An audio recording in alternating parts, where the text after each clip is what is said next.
Eu gostaria de iniciar perguntando a você, Márcio, as suas origens, para que você pudesse aí nos dizer do seu início, do começo de tudo. Logo que eu formei em 1971, com a pressa de casar, que era próprio daquela época, né? Eu fui morar em Ubá. Eu também tinha formado em História, onde eu fui lecionado polivalente. Tive um prazer imenso de conviver em Ubá com uma figura maravilhosa que dá um nome a esse prédio hoje, que era o então promotor de Ubá, que era o Campomis Filho, pai do nosso querido amigo José Campomis.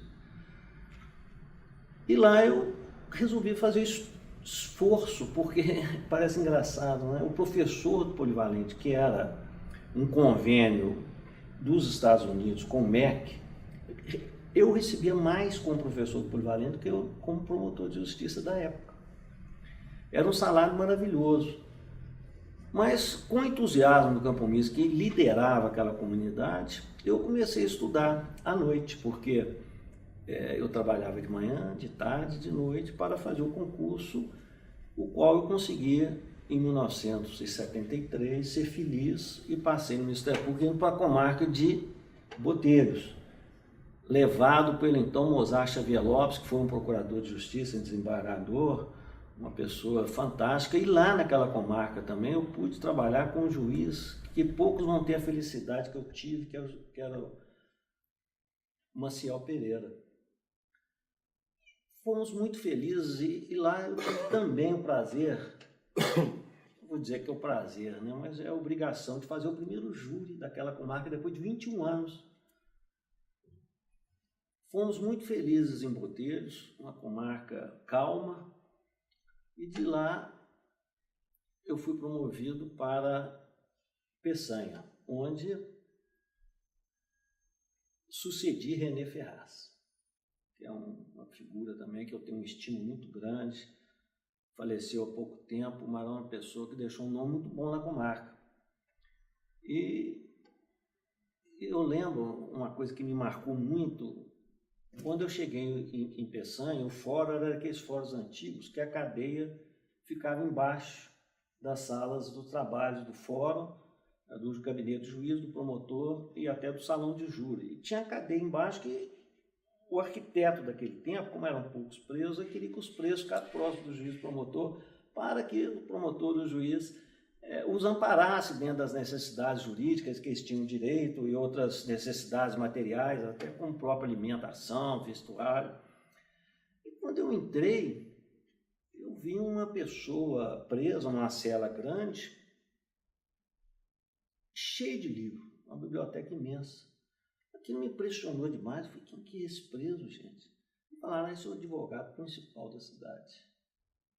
Nossa, e o que ele fez?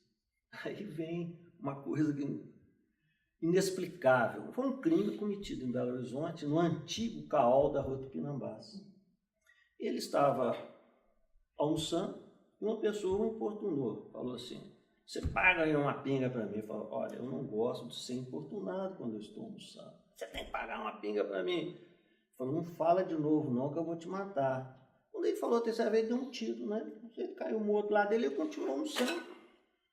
Aí veio a polícia. Quando a polícia chegou, falou assim, não me importune que eu vou acabar de almoçar. Acabou de almoçar, entregou a avó e falou, podemos ir. Então, um negócio assim. Mas Peçanha era uma cidade judiada, terra, com muitos júris. E lá eu fiquei morando na pensão durante aí 6 meses, aguardando uma remoção, e eu tive a felicidade de ser removido para Ibiá, uma cidade do Alto Paranaíba, entre Araxá e Patos de Minas. E nessa comarca eu pude ficar 2 anos e meio maravilhosos da minha vida. Eu nunca vi um povo tão atencioso, uma cidade também muito calma, com índices mínimos de violência, o que hoje não acontece mais, porque ela virou rota de tráfico junto do tráfico indo do Paraguai para o Triângulo. Então a cidade hoje já com problemas de violência, onde eu também fui muito feliz durante 2 anos e meio.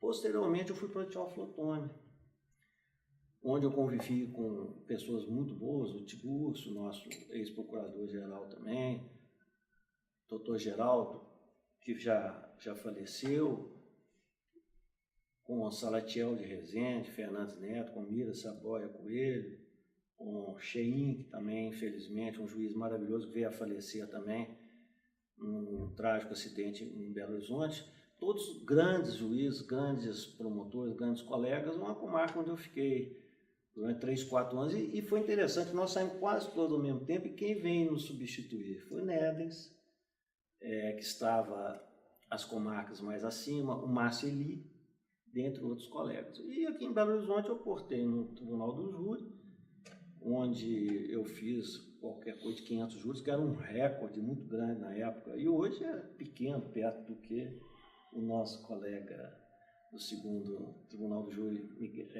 o Santiago, já fez mais de 1000 e tantos júris, né? Mas naquela época foi uma quantidade muito bem, vim para a Procuradoria. Mas antes disso, um parênteses, porque é um caso famoso, uma atuação sua num júri em Conceição das Alagoas. Sim. Foi. Eu gostaria que você tecesse algum comentário. Eu já era promotor em Belo Horizonte, e esse júri foi um júri muito famoso, foi um extermínio de uma família por 3 pessoas. E o primeiro júri foi uma calamidade, porque o defensor público saiu correndo, houve ameaças, então o procurador-geral, se não me engano, é o Lauro Pacheco, pediu que eu fosse fazer esse júri, e foi a maior pena de 3 pessoas juntas no mesmo júri. Esse júri demorou qualquer coisa de 4 dias, foi um negócio muito pesado, e felizmente nós fizemos cumprir, porque foi uma covardia. Eles eles fecharam a porteira com arame, e as pessoas que foram chegando, eles foram mataram mais que 7 ou 8 pessoas. Foi um júri muito, que chamou muita atenção da imprensa nacional naquele tempo. Dentro dessa lembrança aí da sua carreira, você veio para Belo Horizonte, você podia agora nos falar um pouco a respeito aí da sua trajetória, né, aqui de promotor de Belo Horizonte no júri e depois de procurador de justiça, logo quando você já foi, né? Naquela época a gente tinha procurador A, tinha procurador B, não é isso? Tinha procurador A e procurador B. Eu sucedi no Tribunal do Júri a um grande procurador que aposentou como procurador A, que é o Juraci Caldas Fernandes. O Juraci era uma pessoa muito interessante, que ele falava assim: o júri de Belo Horizonte é AC e DC, antes de Caldas e depois de Caldas. Então isso era, ele mesmo se dava uma grandeza, que realmente era uma grandeza, porque era uma pessoa fantástica como pessoa e como promotor. E eu tive a felicidade de substituir, tentar também estar à altura do Juraci. E foi que ali nós fizemos 500 júris, naquele primeiro tribunal, onde o Tribunal. Quantos promotores eram na época? Nós éramos 2 promotores, era eu e o João Meira de Aguiar. O João. Trabalhei junto com o João Meira ali uns 5 anos, essa pessoa maravilhosa que era o João Meira, como amigo, como promotor e como profissional. Mas isso no primeiro tribunal? No segundo tribunal. O primeiro tribunal a gente chamava, que era o Tribunal dos Ricos, que tinha um salão bonito. O segundo tribunal, para ser mais encolhidinho, nós falávamos que era o Tribunal dos Pobres. Mas era um local muito interessante. E o juiz era o Jefferson Monteiro, irmão do Monteirinho, nosso colega do Ministério Público. Era o juiz sumariante. Eu esqueci também de citar o terceiro promotor de justiça, que era o Leontinho de Melo Chaves. Era uma pessoa de uma competência, de uma ironia, de uma delicadeza incomensurável. Mas você se inspirou em algum colega que já atuava na área, na seara do júri, em função da atuação, para que você pudesse atuar? O que é que o levou porque o júri também tem que gostar muito, não é? Sim, quem é que teve o condão de inspirá-lo? Eu acho que o Zé Severino Flores Pereira, né? Sim. O Severino, eu até acho engraçado. O primeiro júri que eu fui fazer em Belo Horizonte foi um negócio assim interessantíssimo, porque esse primeiro júri, eu lembro até o nome do advogado, Zé Arteiro Cavalcante Lima. Arteiro. E o Zé Arteiro, ele se prima por ser irônico, por ser muito... defendendo o cliente dele, fazendo papel, mas ele passa um pouco Dos limites. Dos limites. Mas esse júri foi uma polêmica e foi um fato muito interessante, porque estava sendo julgado o Baianinho. Quem era Baianinho? Baianinho era um indivíduo que todo dia saía no estado de Minas. Baianinho matou mais um. Ele estava preso no depósito preso da Lagoinha e ali tinha um nome, aquele porão, e ali ele matava um colega, todo dia saiu uma coisa do Baianinho no jornal. Veja bem, esse primeiro júri, o Baianinho aparecia no processo com um cabelo comprido, uma figura demoníaca, até assustadora. Mas ele chegou lá no júri, estava com o cabelinho cortado, tudo arrumadinho. Coisa do Zé Arteiro. Convertido, religioso. Isso é muito interessante, depois eu vou contar o final dessa história. E qual que era o crime? Ele subiu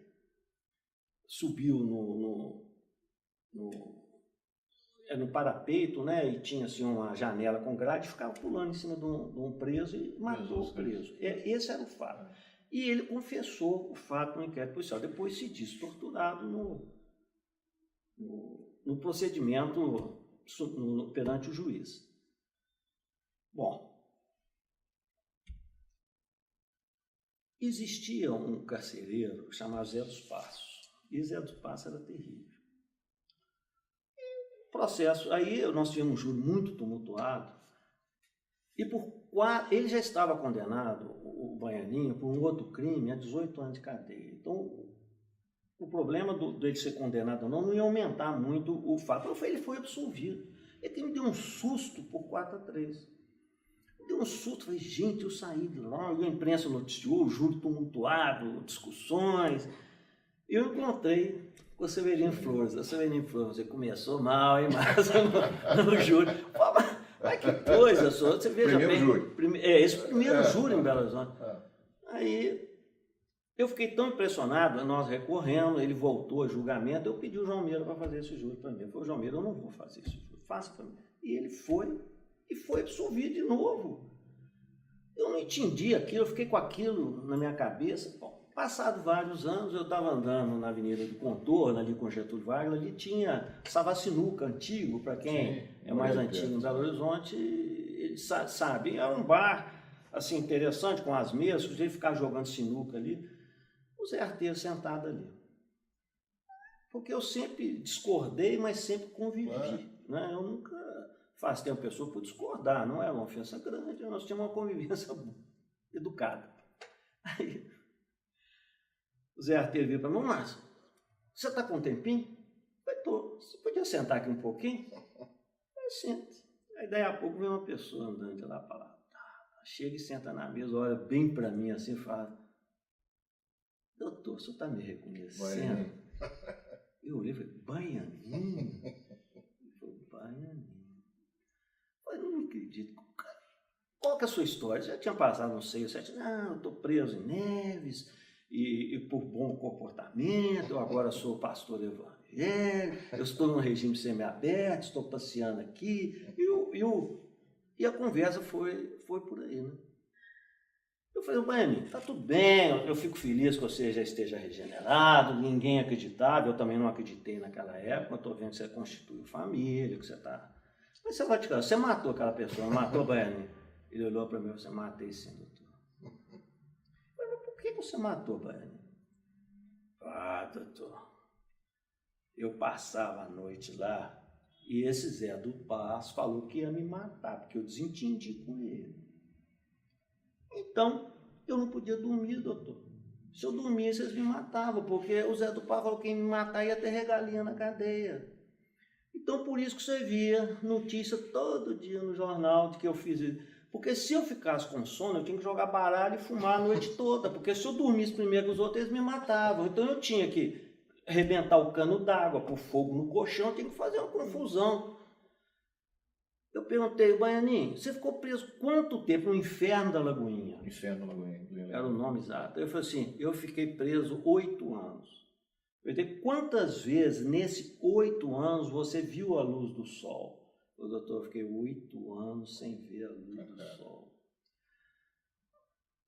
Foi um fato que me marcou muito, porque ele ficou condenado a 18, 19 anos, cumpriu o dever dele, mas veja bem, uma pessoa ficar condenada no século atual das luzes, do iluminismo, né, das filosofias do mundo moderno, 8 anos sujeito a esse sofrimento de uma masmorra medieval, foi muito triste.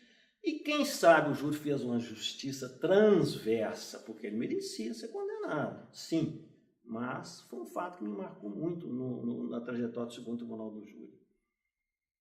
E aí depois ainda continuar depois do Tribunal do Júri, você não exerceu outra promotoria que não, já foi promovido para procurador de justiça? Não, eu estive na segunda vara criminal. Antes do júri? Não, depois do júri, o final meu foi na vara criminal. Eu fiquei um pouco cansado, conversei com o Dr. Joaquim Cabral Neto, na época era corregedor, ele achou também que já estava um pouco na hora de eu sair. E eu fui então para a segunda vara criminal e fiquei nessa vara criminal uns 6 ou 8 meses até ser promovido a procurador A. E como procurador A, eu tive a felicidade de ir trabalhar com o Sidney Saffi na Secretaria de Segurança como chefe de gabinete e na Secretaria de Justiça também como chefe de gabinete, onde eu fiquei ali uns 8 meses até ser nomeado procurador-geral. Quando eu fui nomeado procurador-geral no governo Nilton Cardoso, eu não quis, foi um período muito difícil do Ministério Público, porque seria a primeira eleição, não havia nenhuma eleição de procurador-geral ainda.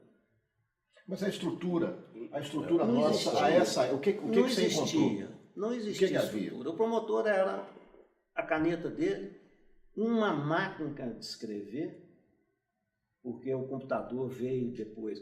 E até muito interessante isso, porque tinha uma pessoa muito interessante na Secretaria de Justiça, que veio a ser, e é hoje, soco do Castelar Modesto Guimarães, padastro da esposa do Castelar, que tinha um cargo muito influente na Secretaria de Justiça.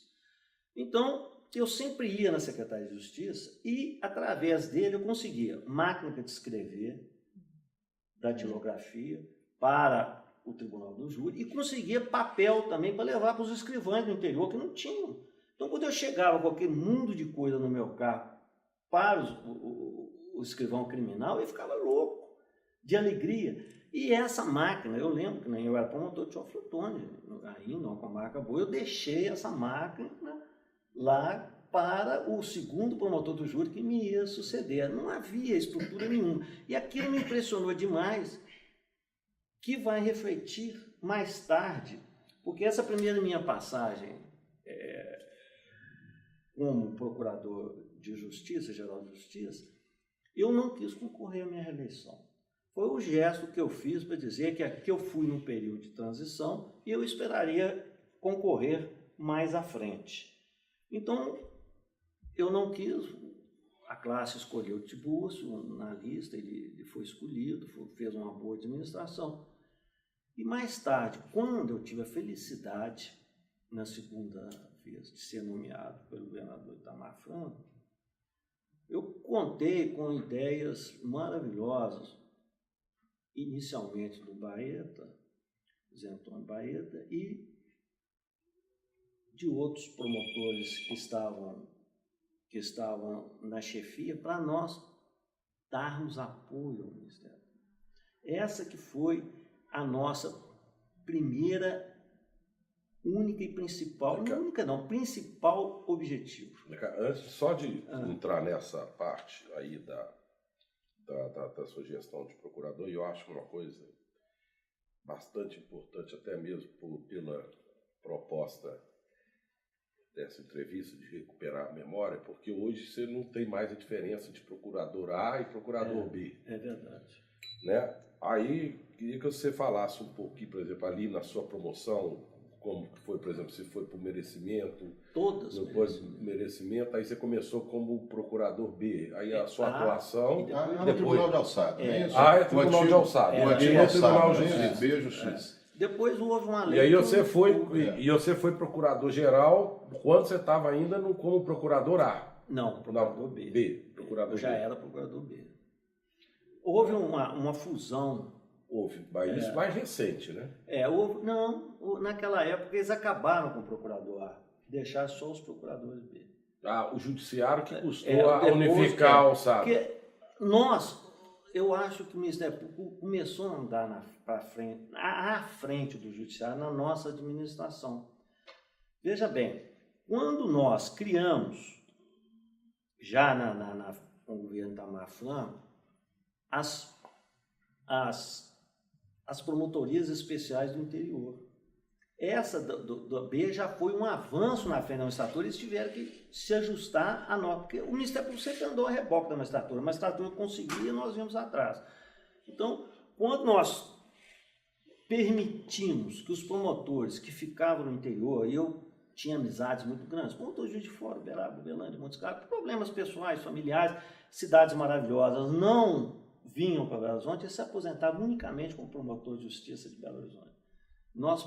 Quando nós enviamos esse projeto e aprovamos, né, Baeta, foi um passo muito grande, nós possibilitamos que vários promotores realizassem os sonhos deles, que se aposentassem como procuradores, pudessem vir do interior para a procuradoria sem necessariamente passar por Belo Horizonte. Você se lembra? Que ano foi esse?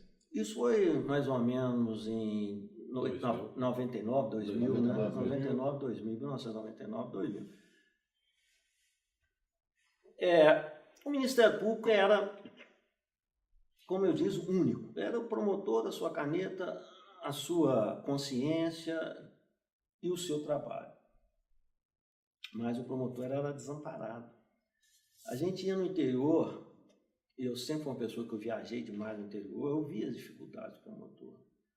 Não tinha com quem conversar, não tinha um diálogo.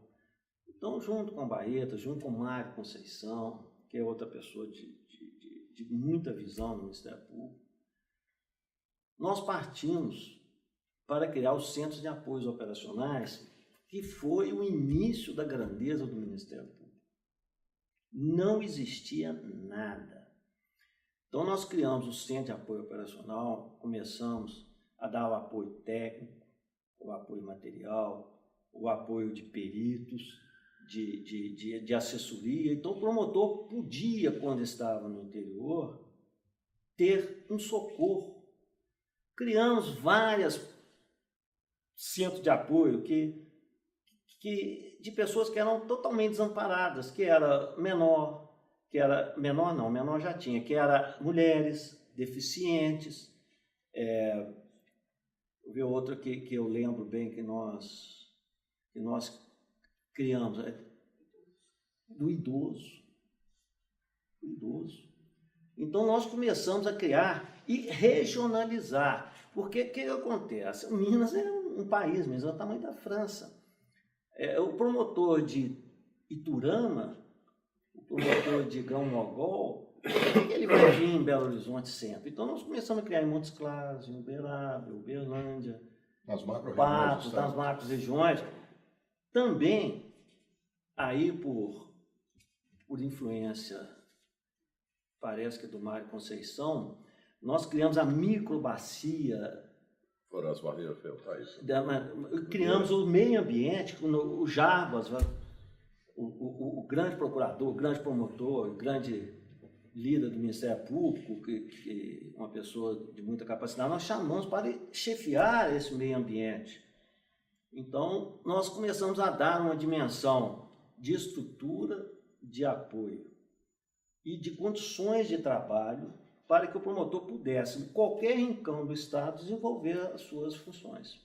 A regionalização, inclusive, as chamadas as bacias hidrográficas em Minas Gerais, o mapeamento disso tudo veio através da sua gestão, não é isso? Veio através da gestão. E eu costumava, não brincar, né, que essas coisas não brincam, eu costumava dizer para o Baeta, assim, Baeta, eu entrei no Ministério Público, na lista tríplice, eu entrei, vamos dizer assim, uma campanha de poucas pessoas. Haviam 2 grupos distintos no Ministério Público, então nós temos que apoiar os promotores em tudo. E eu lembro muito bem, num episódio que eu acho que é simbólico que aconteceu, é pena que também não se estuda um pouco mais esse episódio, que foi o fato da invasão do Exército em Minas Gerais nas fazendas, para pretensamente proteger as fazendas do então presidente da República, Fernando Cardoso. Isso, o nosso governador Itamar Franco ficou muito entristecido e com muita reticência a esse episódio. Por quê? Porque o Exército não pediu licença para entrar em Minas Gerais. Nós não estávamos em estado de guerra.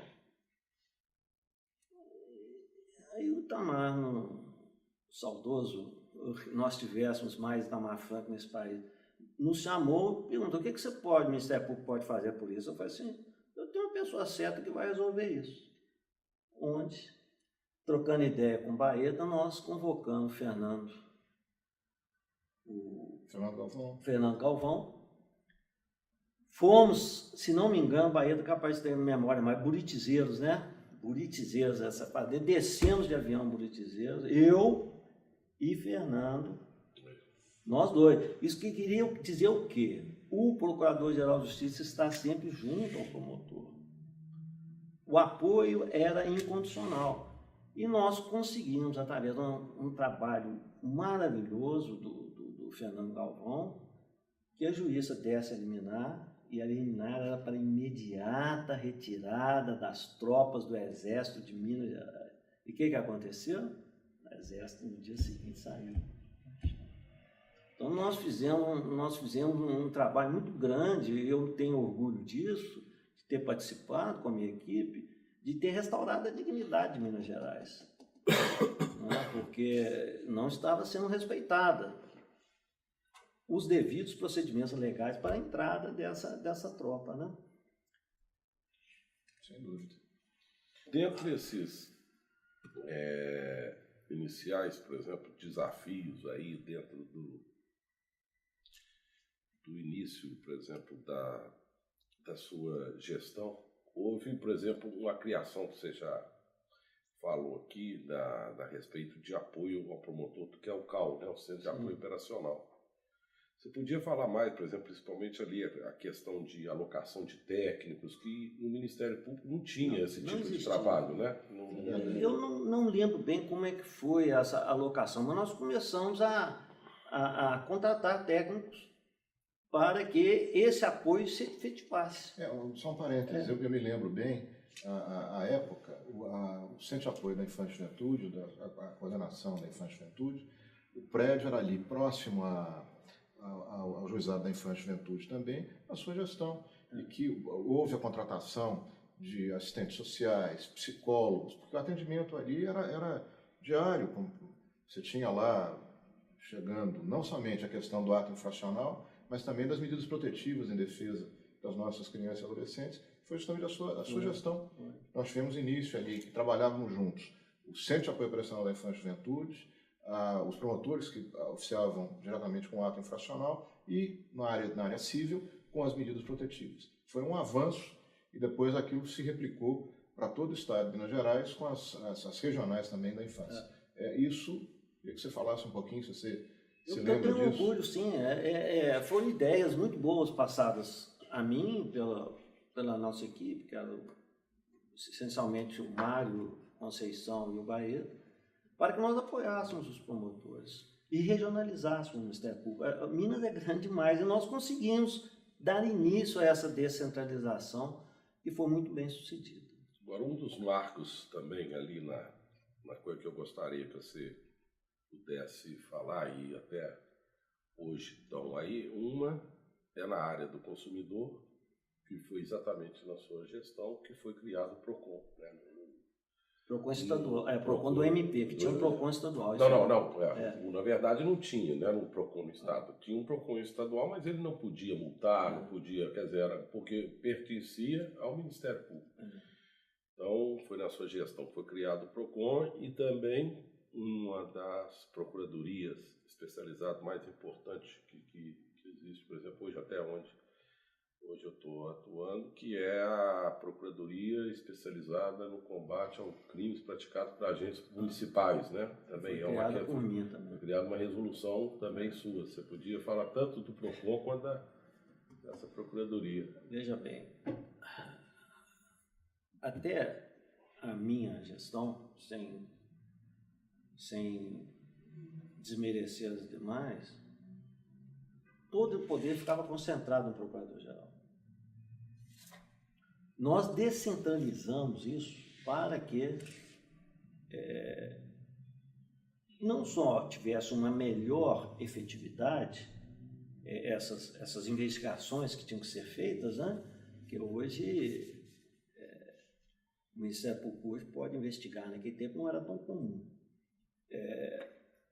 Nós conseguimos assim muito sucesso nessas primeiras experiências, porque nós criamos uma equipe muito boa, delegamos e o exemplo prosperou.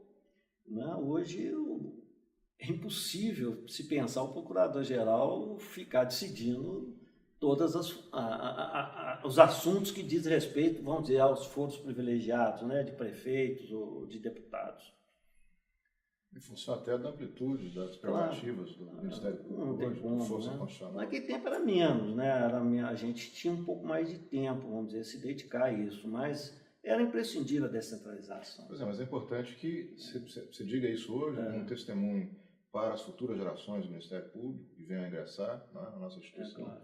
que foi a partir da sua segunda gestão que tudo isso que nós temos hoje se materializou, se concretizou. Era impensável antes, porque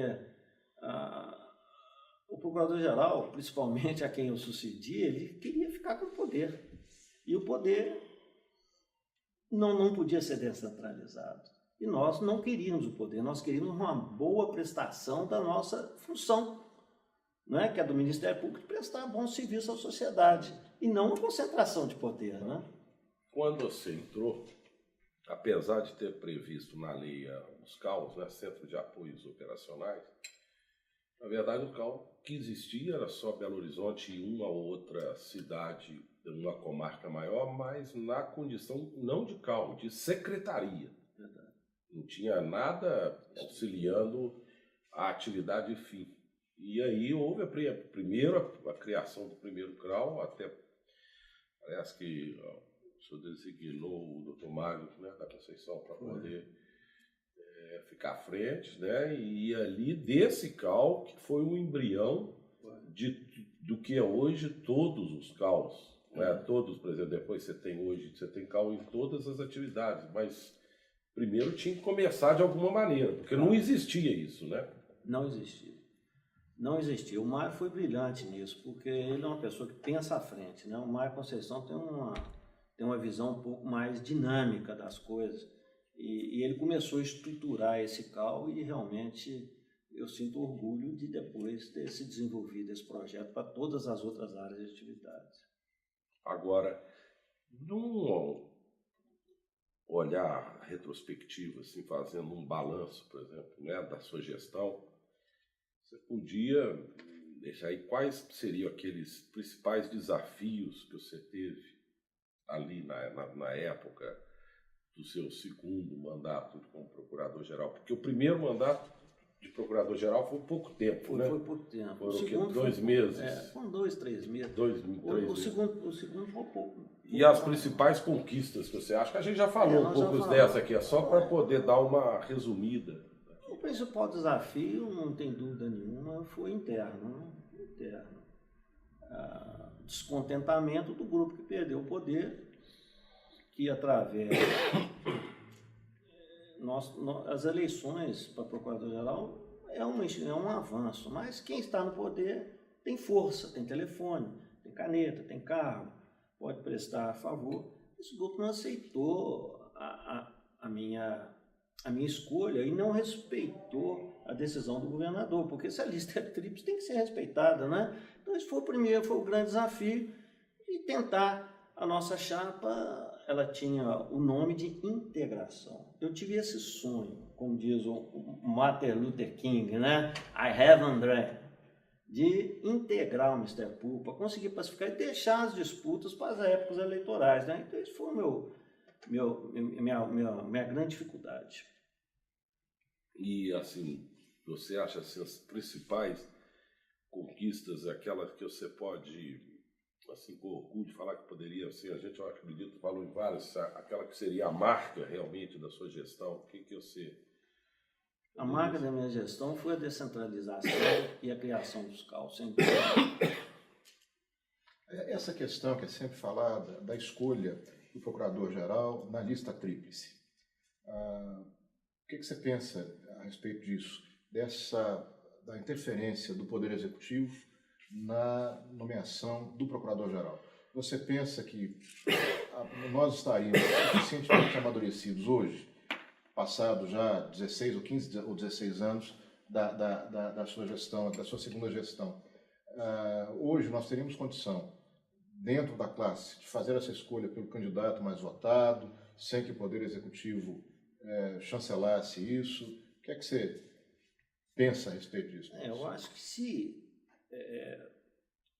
nós tirássemos do Executivo e ficasse internamente como o mais votado, seria uma coisa mais justa. Mas dentro do procedimento da lista tríplice, eu acho que a classe tem que respeitar. Se é o primeiro, o segundo ou o terceiro lugar, ele tem legitimidade para ser nomeado.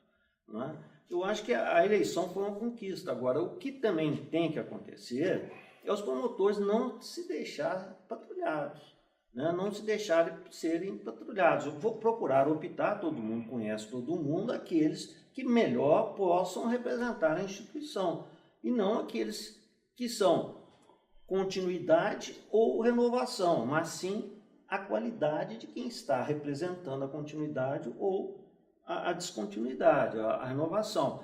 Eu acho que o Ministério Público tem que ter um pouco mais de cautela para votar, porque, você veja bem, do jeito que as coisas são, quase que fica, as eleições ficam entre o representante das associações, eu não digo aqui, em Minas, porque esse problema da associação e da Procuradoria-Geral já está bem resolvido, né? Não há disputa, mas nos outros estados a gente vê sempre um grupo encastelado de um no outro e fazendo questão daquele monobloco. Então, talvez o membro do Ministério Público escolher, independente se é membro da continuidade ou da associação, mas sim o seu valor pessoal, o seu valor intelectual, o seu valor de liderança, para continuar trajetórias vitoriosas do Ministério Público. Perfeito. Eu me lembro que quando eu ingressei no Ministério Público, Baeta também, e você, evidentemente, nós não, sobretudo a gente, na nossa época, depois da Constituição de 88, nós não, enquanto não completássemos o nosso estágio, confirmados na carreira, nós não podíamos votar. Essa realidade foi completamente alterada. E a partir, eu não me lembro mais o ano, mas o promotor de justiça, com um dia, tomou posse, no dia seguinte, se houvesse eleição, ele poderia votar. Isso vem acontecendo até hoje. O que é que você pensa a respeito disso? Não é bom. É evidente que ele é mais sensível, né, a um tipo de pressão, né? Com um telefonema, você pede o promotor que está no interior, fica difícil, né? Então, o promotor tem que ter uma consciência, como o voto é secreto, né? Então, uma consciência de procurar dar o voto para... Há mais um tempo hábil de 2 anos, ainda seria bom para ele conhecer quem serão os candidatos. Agora, eu estou vendo, vai estar se aproximando a eleição, os candidatos são ótimos, né? Então, não vai ter problema. Mas é preciso ter prudência e cautela na escolha dos candidatos. Zé Carlos, veja bem, você, quando foi escolhido, você foi o terceiro da lista, mas logo em seguida você não teve mais nenhum que foi também o mais votado escolhido. Logo em seguida, quem te sucedeu foi o Nédens, que foi o segundo mais votado da lista. Em seguida ao Nédens foi o Jarbas, que também foi o terceiro mais votado da lista. depois do Jarbas, foi o Alceu, que foi o segundo mais votado da lista. Então, quer dizer, aqui em Minas você não tem realmente essa tradição do executivo escolher, né, o candidato mais votado, eu não diria sem tradição. Agora, você acha isso, eu gostaria que você fizesse isso aí, uma avaliação, se isso aí estaria, de uma certa maneira, indo contra a vontade, o anseio do Ministério Público, ou não, principalmente se considerar o tamanho do Estado de Minas Gerais, né, que você fez uma campanha, e eu acompanhei de perto, né, e a gente sabe como uma campanha hoje no Estado de Minas Gerais para Procurador-Geral de Justiça talvez seja mais difícil que uma campanha para deputado, porque você tem que percorrer um estado inteiro, um estado gigantesco desse. Então, você chegar a cada promotor de justiça, e a gente sabe que os promotores de justiça, o único diálogo que eles têm, principalmente aqueles, né, como você falou, Nanuque, ou aquele promotor lá do Triângulo Mineiro, lá de Turama, ele fica isolado, né? Ele não tem acesso, o único acesso dele é a administração. Então eu gostaria que você fizesse uma análise aí sobre essa ótica, sobre esse ponto de vista. É uma concorrência desleal, né? Se você não sai candidato chancelado pela administração, não é uma concorrência desleal, você tem uma dificuldade muito grande, evidente que tem.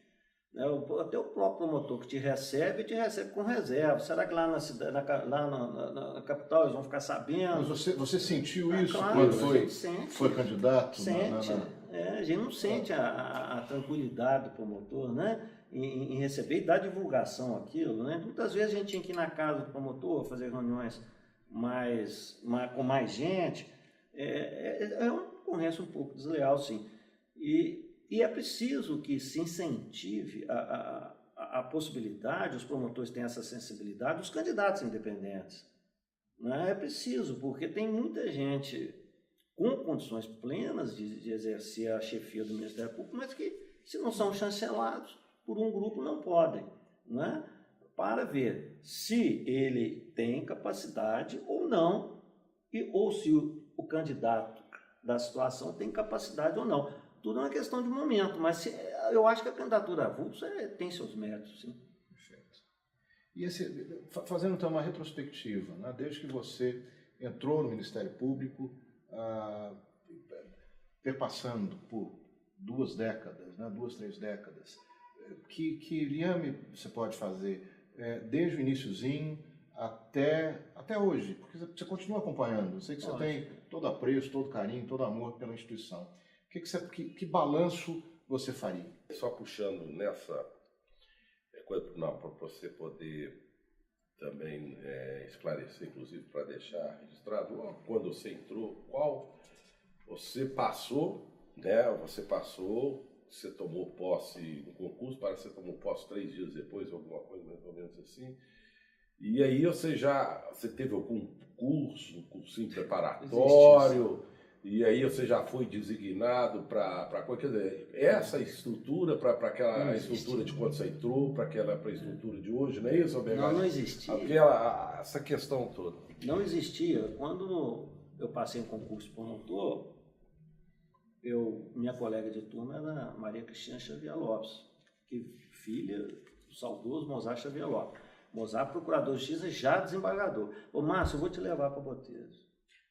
Eu quero que você seja promotor em Botelhos. E o que aconteceu? Botelhos tinha sido rebaixada, mas estava em atividade, ela não tinha sido extinta. Aliás, ela foi extinta, mas não foi extinta ainda porque o juiz Celso Maciel Pereira estava na comarca, só podia ser extinta quando ele saísse. Então, podia nomear um promotor, não podia, e isso demorou um pouco, demorou 6 meses nesse diálogo. Ele perguntou para mim: o que você quer, eu te levo para outra comarca. Eu falei: não, o senhor quer que eu vá para a sua comarca, eu vou para a sua comarca. Então eu esperei uns 6 ou 8 meses até o então secretário de Justiça do governo, Rondon Pacheco, José Faria Tavares, Expedito Tavares, através do departamento jurídico, conseguiu entender que se tinha um juiz, tinha que ter um promotor. Eu fui para Botelhos. Muito interessante essa experiência. Tive a felicidade, uma comarca asfaltada, com Cabo Verde Pedro Aurélio, que tinha sido promotor substituto muito tempo, lá 20 quilômetros, que pôde me dar o auxílio nos primeiros passos. Agora, do outro lado, eu quero dizer o seguinte, eu sei, no meu tempo no Ministério Público, quando eu entrei, que saudade de alguns nomes, é até difícil citar nomes, porque você pode deixar alguns de fora, mas eu vou dizer, Bernardo Mascarenhas Cansado, Castelar Modesto Guimarães, José Cupertino Gonçalves, Alberto Pontes. Então, você vê que pleiade de promotores, de procuradores que tinham o Ministério Público em nível intelectual, em nível de amizade, em nível de companheirismo. Gente, qualquer hora que a gente chegava em Belo Horizonte, era uma porta aberta para o Alberto Pontes, com Cupertino, com Castelar nem se fala, que alegria que ele recebia a gente, era um amigo, não era um chefe. Então, eu acho que se nós cultivássemos mais um pouco a amizade, talvez seja uma boa reflexão. O Ministério Público cresceu muito, as dificuldades eram compartilhadas, a gente nunca via os superiores, a não ser como amigos conselheiros, né? Então, eu acho que até pela dificuldade do tempo também, da correria dos dias modernos, do excesso de serviço, do aumento de população, das dificuldades, do aumento da criminalidade, uma série de coisas, talvez seja tempo de resgatar um pouquinho isso que eu acho que é tão importante das pessoas, que é a amizade, né? Sem dúvida. Mas em vista disso, não seria importante também você, outros procuradores gerais, procuradores de justiça mais experientes também, essa interlocução, enfim, juntos no sentido de falarem as gerações mais novas dos nossos colegas promotores de justiça, porque eu acredito que eles teriam muito a aprender com as gerações mais experientes. Você não acha que isso seria interessante? Porque hoje, o que acontece? O sujeito passou, é muito preparado, concurso muito difícil, estudou, se preparou, ingressou na carreira, mas me parece que perdeu-se isso.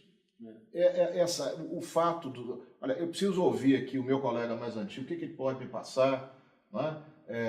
Qual é o arcabouço que ele tem, no sentido de nortear a minha atuação aqui na comarca. Eu vou chegar na comarca A ou B daqui a pouquinho, mais novo, eu me encontro muito preparado, eu conheço o direito, eu tenho lá, diferente do quando você entrou, eu e Baeta também, né? A gente tem o Juscal, você tem tudo lá para o sujeito, toda a matéria jurídica, o sujeito tem. Mas falta, me parece, esse que gostaria de ouvi-lo, falta exatamente isso, Márcio. Você está dizendo aqui, olha, eu vinha de Botelho, vinha do interior, chegava aqui na capital e eu era recebido por esses procuradores mais antigos que, na condição de filho, na condição de alguém que, olha, esse menino aqui representa a sociedade aqui no interior de Minas Gerais, né, os interesses aqui das pessoas mais pobres que estão lutando, enfim. A minha pergunta é nesse sentido. O que você pensa disso? Eu penso assim, veja bem, a falta de humanismo, né? Antigamente, havia humanismo nos ensinos, havia humanismo nas casas, havia humanismo nos pais, havia humanismo nas mães. Com o desenvolvimento do mundo, foi se perdendo em razão da objetividade, da técnica, do crescimento. Então, eu penso que é a hora de voltar. Eu lembro de uma passagem que eu estava em Teoflotone e eu estava conversando com um engraxate.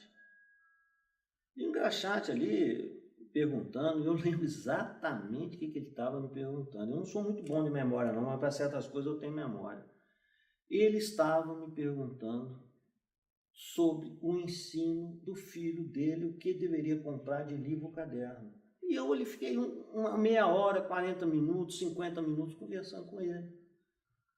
Pois eu não acredito que um determinado colega falou assim comigo, mas se você se perde, você não se dá o valor, você não pode conversar com determinadas pessoas. Esse é o fim do mundo, né? E eu pensei assim, minha resposta foi o seguinte, veja bem, quando você vai a Belo Horizonte, você é recebido por um procurador-geral, por um secretário, por um desembargador, e ele está também, você não fica feliz? Pois é o mesmo sentimento que o pobre tem com a gente.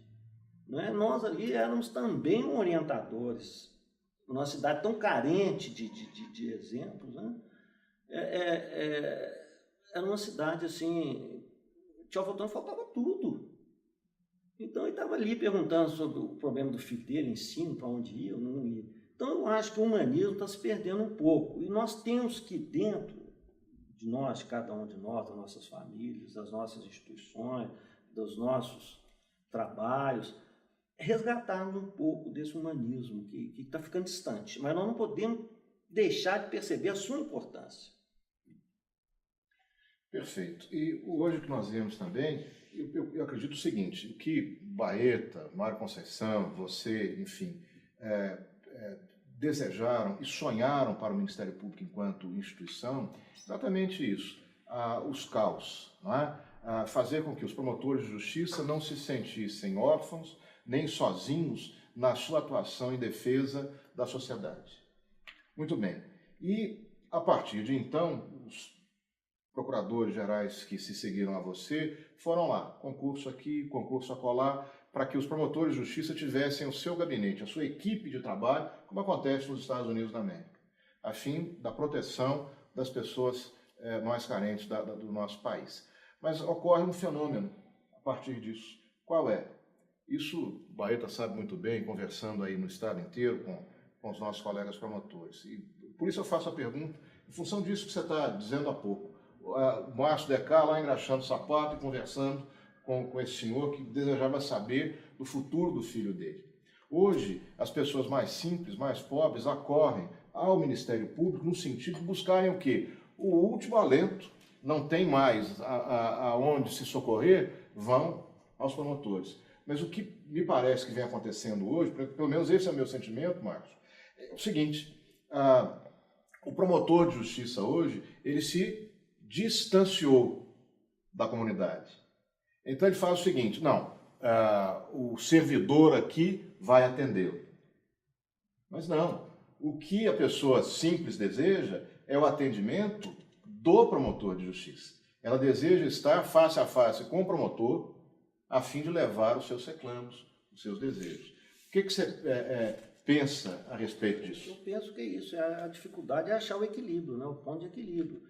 Porque hoje, diante dessa pressão midiática que nós vivemos, né, que é uma pressão muito grande, as pessoas se resguardam, as pessoas estão com o pé atrás, as pessoas estão preocupadas. Não é? Se a pessoa se doar um pouco mais, elas podem ser criticadas, pode ser. Então a pessoa achar esse ponto de equilíbrio, mas nunca esquecer que se uma pessoa precisa de uma palavra, de um apoio, eu lembro uma outra passagem muito interessante, em Biá, onde eu trabalhei com um juiz fantástico, José Antonino Bahia agora, ia todo dia uma senhora no prédio, todo dia, e ela estava em processo de separação, ela falava assim, aquele danado tem que roer o osso do marido. E nós escutávamos aqui. No dia seguinte ela voltava, falava aqui. Aí ficou aquilo ali uns 6 meses, ninguém punha ela para fora. Ela falava um pouquinho e saía, entendeu? Então, tem hora que a gente tem que ter um pouco mais de paciência do que precisa realmente. Mas hoje, diante dessa pressão midiática, as pessoas estão receosas.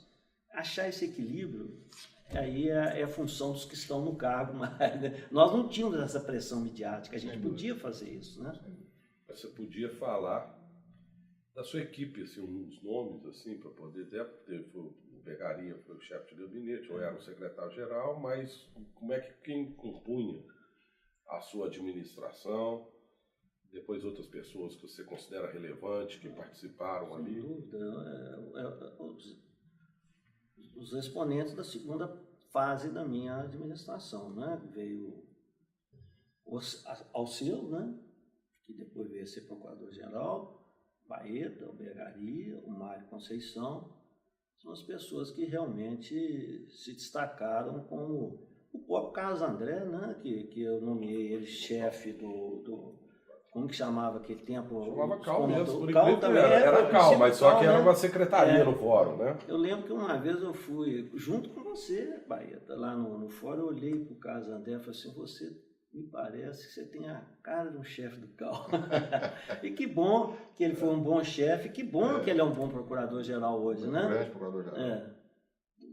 Ali, na área administrativa também teve o Mauro Flávio e a Regina, né? A Regina Bel, foram pessoas como diretores gerais sensacionais. No PROCON, a primeira pessoa que você nomeou foi a Nájila. Nájila Kelly, não é isso? Pai do grande juiz, né, que faleceu agora, né, o pai dela, né, desembargador, né, Nájila, isso mesmo. Pessoa Sebastião, ótima. Dr. Sebastião, pai dela. Dr. Sebastião, boa recordação. Eu acredito que teve toda essa participação direta. Eu tive muita alegria. Um período que não foi muito grande, mas que foi um período de um arranco igual o Ferrari na Fórmula 1, né? Então, demos um arranque para que outros, então, continuassem essa trajetória. Teve uma, na sua gestão também, eu lembro, a questão de competência originária. Nunca tinha sido oferecida uma denúncia contra membro do Poder Legislativo, né? Parece que na sua gestão até foi... De uma vez foram duas, né? Duas denúncias, e até quem você parece designou, inclusive, foi o Francisco, né? O Francisco que veio a falecer depois ali, né? O Francisco, que foi uma pessoa que você designou, parece lá de Juiz de Fora, né? Que ele veio de Juiz de Fora, né? Veio de Juiz de Fora. E Chico Lins, né? E o Francisco Lins do Rega, isso mesmo. E o prefeito, né, de Juiz de Fora, que veio a ser definitivamente preso agora, né? O ex-prefeito de Juiz de Fora, o Bejane, a denúncia foi minha também. E não existia isso. Foi o Bejane e o outro que era por uma questão de um crime, me parece, não havia isso, não. Me parece foi crime de, salvo engano, de sonegação de imposto. Né? Eu lembro. O meu compromisso era apoiar os promotores. Os promotores vinham, eu sempre referendei, eu nunca bloqueei serviço de promotor, né? Sempre amparei e demos início. Hoje, naquele tempo, as coisas ainda convergiam para o Procurador-Geral. Hoje eu creio que não converge mais nesse tanto, né? Mas naquele tempo foi realmente uma iniciativa pioneira, né? Para concluir, uma mensagem que você gostaria de deixar, e antes disso, talvez, abordar algum aspecto aí que a gente possa não ter perguntado ou falado com você, alguma coisa que você gostaria assim, de lembrar, que possa passar agora na sua cabeça, e uma mensagem, né, que você gostaria de deixar. Mensagem que eu acho que realmente o bom combate, quando a gente encara com dignidade, com auxílio e com boa vontade as tarefas que vêm a gente, às vezes a gente paga um preço maior que a gente esperava pagar. Eu paguei porque eu tenho que falar, tocar nesse assunto, porque é um assunto que todo Ministério Público conhece. Eu tive que me aposentar, um pouco prematuro, mas por desencanto de duas ou três pessoas que ingressaram com uma ação falsa contra o meu filho na época, falsificando uma perícia. E aquilo me abalou demais, mais do que a mim. Saí machucado, porque eu achava que deveria permanecer mais um pouco. Deixei companheiros que passaram dificuldades e perseguições que me ajudaram nesse primeiro momento. Eu não pude estar junto com eles, mas sei que eles venceram também essa etapa. Mas eu quero dizer que o tempo é o senhor da razão. Eu saí, confiei, fui processado, fui denunciado, respondi como qualquer cidadão, ante qualquer dúvida deva fazer. Fui absolvido 2 vezes nas varas criminais. Foi julgado improcedente 2 ações civis contra mim. E agora o STJ, por unanimidade, entendeu que realmente não havia nenhum momento contra mim. Quando foi da minha primeira absolvição, eu cheguei a escrever uma carta aos promotores dizendo isso. Eu só escrevi essa carta com um motivo. Eu achava que era um motivo de orgulho, porque num determinado momento, um membro do Ministério Público se viu sob suspeita de ter cometido alguma irregularidade. E veio a comprovação pela justiça que não. Então, eu quero dividir essas notícias com os colegas para dizer que um membro do Ministério Público não se envolveu em qualquer irregularidade. Foi tudo comprovado através do tempo. Sofri? Claro que eu sofri. Mas, ao mesmo tempo, esse sofrimento me possibilitou uma renovação. Aí já não no âmbito profissional, porque no âmbito profissional eu cumpri a minha missão. Mas no âmbito familiar, no qual a minha família conseguiu passar em vários concursos.